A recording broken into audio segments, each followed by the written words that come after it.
Hello friends, आप सभी का वेलकम है हमारे यूट्यूब चैनल क्लास 10th पे।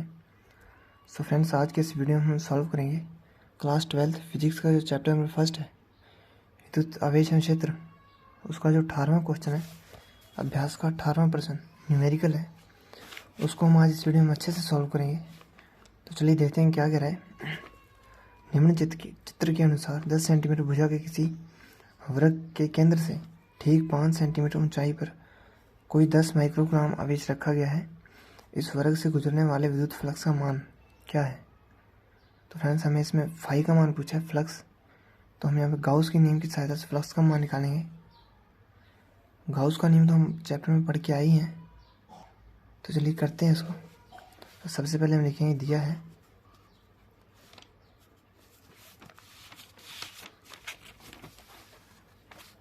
कि जो हमें क्वेश्चन में दे रखा है, तो हमें आवेश क्यू का मान दे रखा है 10 माइक्रोग्राम, है ना। 10 माइक्रोग्राम, इसका मतलब है 10 गुणा 10⁻⁻6 गुना। आवेश क्यू का मान 10 गुणा 10⁻⁻6 गुना हमें दे रखा है।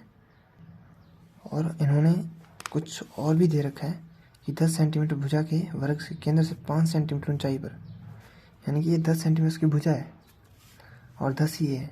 इससे केंद्र से 5 सेंटीमीटर ऊंचाई पर यहाँ पे 10 माइक्रोग्राम, यहाँ से लेकर 5 सेंटीमीटर ऊंचाई पर 10 माइक्रोग्राम का आवेश है। हालांकि जो डेटा दे रखा है क्वेश्चन में 10 सेंटीमीटर और 5 सेंटीमीटर, इनका उसमें यूज़ होने वाला नहीं है, लेकिन फिर भी इन्होंने दे रखा है। लेकिन इस चीज़ का यूज़ क्वेश्चन में नहीं होगा, क्योंकि गाउस के नियम में दूरी का हमें कोई रिलेशन नहीं है। उसमें जो गाउस के नियम का सूत्र है उसमें दूरी नहीं आती।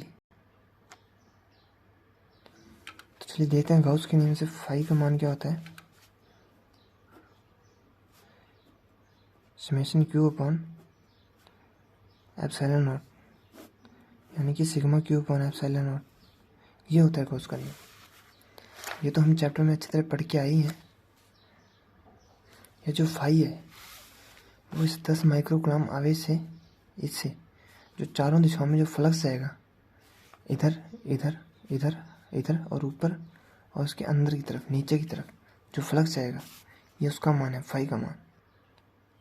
और चूंकि आवेश इसके केंद्र से 5 सेंटीमीटर ऊंचाई पर है ना, केंद्र से 5 सेंटीमीटर ऊंचाई पर है, तो जितना ये 10 माइक्रोग्राम इसको फ्लक्स प्रोड्यूस करेगा, जनरेट करेगा, जितना वो उसकी चारों दिशाओं में जाएगा, इधर जाएगा, इधर इधर इधर और ऊपर और नीचे।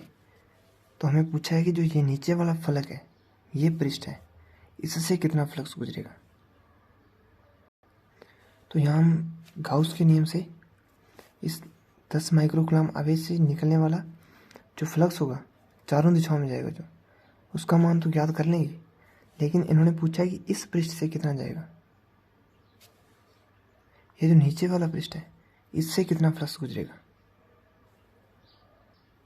तो फ्रेंड्स, अगर हम इस 10 माइक्रोग्राम आवेश को किसी घन के केंद्र पर मान लें, यानी कि कोई घन है, जैसे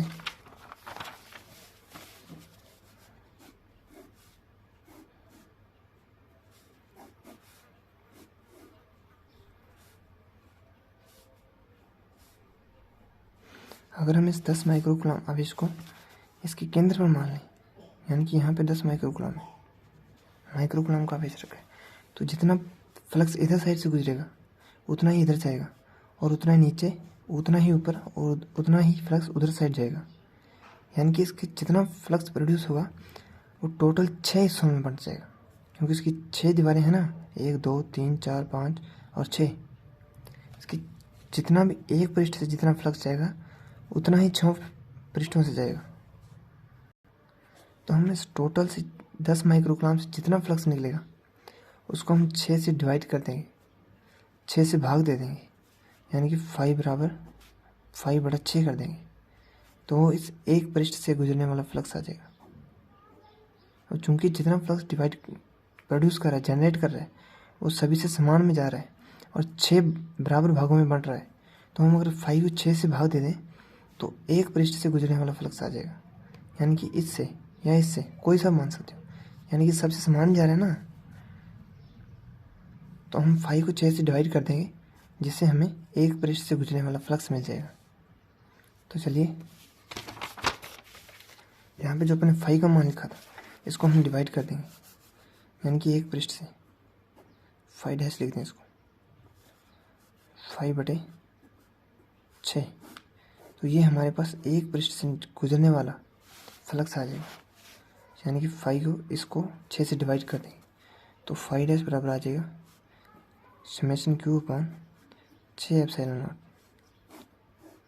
तो ये हमारे पास इस एक पृष्ठ से गुजरने वाला फ्लक्स आ जाएगा, यानी कि जो नीचे की तरफ जाएगा वो फ्लक्स हमारे पास आ जाएगा summation Q upon 6 epsilon not.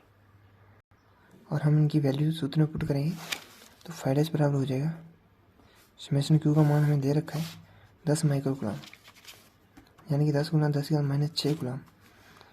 तो हम लिखें 10 × 10⁻6 6 गुना एप्सिलॉन नॉट का मान होता है 8.854 coulomb square newton metre square. तो यहाँ पे एप्सिलॉन नॉट का मान रख देंगे 8.854 गुणा 10⁻12। यहाँ पे 10⁻12 भी होता है, ठीक है। तो जब हम इस सारे को हल करेंगे तो देखिए क्या होगा। फाई बराबर ये 10 है गुणा 10⁻6 है, 10 × 10⁻6। तो यहाँ पे 10⁻5 रह जाएगा बटे में 6 गुना 8.854 10⁻12। ये 12 ऊपर जाके प्लस का हो जाएगा और यहाँ से फाई डैश आ जाएगा।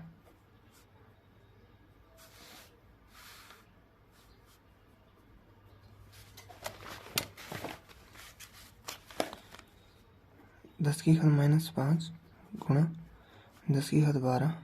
ये 12 माइनस का ऊपर जाके प्लस का हो जाएगा और यहाँ से फाई डैश बराबर 6 गुना 8.854 ये हो जाएगा। और जब हम इस सारे को हल करेंगे तो हमारे पास फाई डैश का मान आ जाएगा,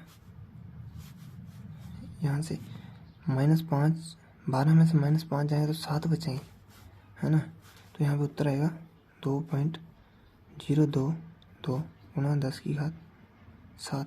ये हमारे पास फाई का मान आ जाएगा। और अगर हम इसको और अच्छे तरीके से लिखना चाहते हैं तो फाई डैश लिखेंगे हम, ये 2 पॉइंट इधर कर देंगे, पॉइंट 2 को छोड़ के लिखेंगे 1 2। तो यहाँ पे 2 घात कम हो जाएगी, यानी कि 2.2 लिखेंगे, 10⁻5 रह जाएगी। हमने 2.2 किधर से रखा है पॉइंट 1 2, यानी कि 2 घात कम हो जाएगी। तो ये हमारा राइट आंसर आ जाएगा।